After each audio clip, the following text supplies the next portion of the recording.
Udělej ty párky úplně, pičo. Sakra, tak malej oheň. Hoši, nemáte něco na oheň? Já bych ho viděl. Tak to podej. No, to je vatra.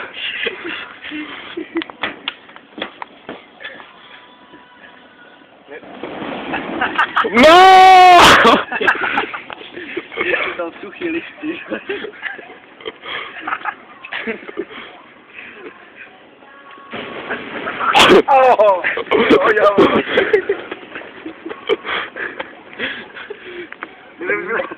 Párky jsou dobrý. Na benzín. To je takový jakýsi malej ohýnek. To piče, matere! Musí být asi divný, když tady spali. Přiložíme do hlavku. Ovkáž mlouží. Hej, ale máme ještě jaký dřevo mytí? No, konečně to hoří. I to máš ještě někde?